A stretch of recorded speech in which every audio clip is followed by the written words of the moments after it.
표정이 좀 이상하게 지어진다. 웃는데 약간 비웃는 것처럼 보이겠죠. 이럴 경우에는 최대한 빨리 응급실로 가셔서 안면마비 환자분들은 어느 정도 전조 증상이 있어요. 한 70% 정도 환자들이 귀 뒤에 통증이 있거나 눈물량이 늘거나 음식을 맛보는데 혀의 절반 정도는 맛이 좀 느껴지지 않는다. 양치질할 때 물이 한쪽으로 흐른다든지 표정이 좀 이상해요 이렇게 지적들을 하는 경우들이 많죠. 그때 내가 안면마비가 있구나 이렇게 인지를 하게 되는 경우들이 많아요. 이럴 경우에는 인지를 하자마자 최대한 빨리 응급실로 가셔서 고용량 스테로이드 주사를 맞으시거나 항바이러스제를 드셔야 후유증을 최소화시킬 수가 있어요. 3일이라는 짧은 기간 안에 이 치료를 하시는 게 골든타임입니다. 70%의 환자분들이 안면마비 이후에 3개월 안에 증상들이 호전되게 된다고 보고가 되어 있지만 그 과정에서 몇 가지 후유증들이 남는 경우들이 있어요. 가장 대표적인 후유증이 바로 안구 건조증인데요. 안면이 마비가 되면 눈이 제대로 안 감길 수가 있어요. 그렇게 되면 눈에 있는 수분이 계속 증발하게 돼서 안구 건조증이 유발되는데 안구 건조증이 심해지게 되면 시력 쪽에도 문제가 생길 수가 있기 때문에 안구 건조증은 초기에 확인을 하시고 안대를 쓴다든지 안구 건조증이 진행되지 않도록 도와주는 치료를 하셔야 되고요. 그리고 안면 마비로 인해서 이 신경이 마비가 되니까 연합운동이라는 그런 증상들이 또 나타날 수가 있는데 내가 어떤 표정을 지을 때 그 표정과 상관이 없는 근육들까지 같이 움찔거리게 되니까 다른 사람들이 봤을 때 표정이 좀 이상하게 지어진다 이런 반응들을 하기도 하고요. 웃는데 한쪽 입꼬리만 올라가고 한쪽은 올라가지 않으니까 약간 비웃는 것처럼 보이겠죠. 그렇게 되면 사회생활에 좀 곤란함을 호소하시는 분들이 또 많으세요. 보통 안면마비가 왔을 때 CT나 MRI 등을 통해서 뇌에 문제가 있는지를 먼저 체크를 해보셔야 돼요. 안면마비가 말초성 안면마비가 있고 중추성 안면마비가 있는데 특히 뇌 문제로 인해서 안면마비가 진행이 되었다면 그 부분이 가장 중요하게 감별이 돼야 될 포인트가 되겠죠. 그래서 CT나 MRI를 먼저 찍으시고 체열 검사라고 몸에 있는 적외선을 감지하는 그런 검사들이 있습니다. 예를 들면 내가 오른쪽에 안면마비가 왔다면 신경이 마비가 됐기 때문에 혈류 장애가 생겼고 오른쪽 볼의 온도가 왼쪽에 비해서 상대적으로 떨어져 있어요. 그래서 정면과 양쪽 측면을 찍어서 서로 비교를 해보게 되면 마비가 온 쪽에 볼의 온도가 현저히 떨어진 게 확인이 됩니다. 치료를 진행했을 때 어느 정도 회복되었는지를 확인할 수 있는 지표도 되기 때문에 체열 검사를 진행하게 되고요. 신경 전도 검사를 통해서 안면 신경이 어느 정도 살아있는지를 확인하는 검사를 하게 됩니다. 마비가 심해서 만약에 80% 정도의 안면 신경이 손상이 된 경우라면 영구적인 후유증이 남을 수가 있기 때문에 이런 경우에는 주의가 필요하겠죠. 만약에 90% 이상 손상이 되었다 이런 경우에는 수술적인 치료가 필요한 경우도 많기 때문에 신경 전도 검사를 통해서 향후 치료 계획을 또 세우는데 고려를 하기도 합니다. 한방 치료를 안면 마비 치료하는 것이 도움이 될까? 예, 당연히 도움이 되죠.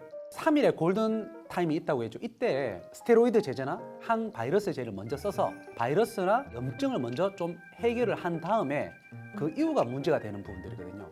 그때부터는 속도전입니다. 혈류가 제대로 공급되지 않고 신경이 제대로 재생되지 않는다면 시간이 지나면 돌아오지 않을 수도 있기 때문에 최대한 빠르게 그 작업들을 해야 되는 겁니다. 이때 한방치료가 많은 도움이 되는 부분들이고요. 침치료나 순화치료, 도수치료, 신경을 재생시켜주는 약침치료 이렇게 복합적인 치료를 통해서 안면부에 많은 자극들을 줌으로 인해서 짧은 기간 안에 안면부의 신경을 개선시키는 치료가 그 후유증을 최소화시키는데 상당히 많은 도움이 됩니다. 그래서 한방치료는 속도전에 가장 최적화되어 있는 치료 방법이다 환자들에게 설명드립니다.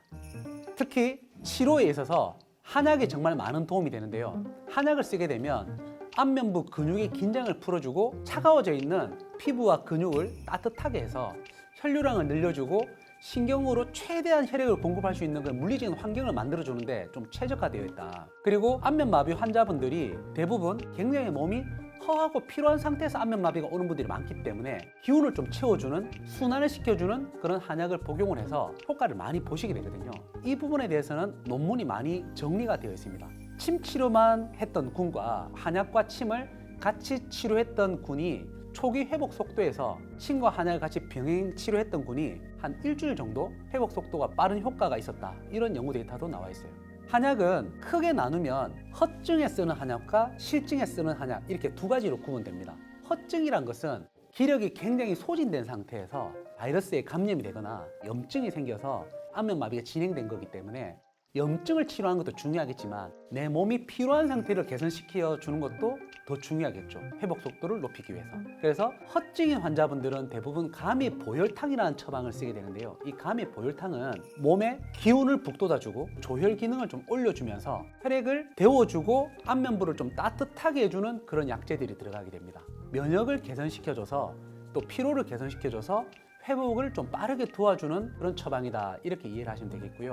내가 체력은 괜찮은데 잠깐 무리해서 갑자기 안면마비가 오는 경우들도 있어요. 이런 경우는 허증이 아니라 실증이라고 표현하는데요. 그런 분들은 기운을 순환시켜주거나 혈액순환만 잘 시켜주더라도 회복 속도가 좀 빨라질 수 있어요. 이런 경우에 쓰는 처방이 이기거풍산이라는 처방을 주로 쓰게 되는데, 처방 이름대로 기운을 돌려주고 풍사를 내쫓는다, 이런 의미를 갖고 있어요. 몸에 체력이 괜찮음에도 불구하고 피부에 순환이 안 되거나 안면부 근육이 경직되어서 회복이 느린 분들에게 실증 처방인 이기거풍산 같은 처방들을 쓰게 되는 거죠. 초기에는 항바이러스제나 스테로이드를 쓰게 되고 회복기에 한약 처방을 같이 받게 되면 회복 속도가 빠를 수밖에 없겠죠. 이렇게 안면마비에는 허증에 쓰는 처방과 그리고 실증에 쓰는 처방 크게 나누어져 있고, 처약건강보험을 통해서 처방도 받을 수가 있는데요. 이미 효과가 검증된 처약건강보험을 통해서 안면마비 회복을 해줄 수 있다는 부분 꼭 기억해 주시면 좋겠습니다.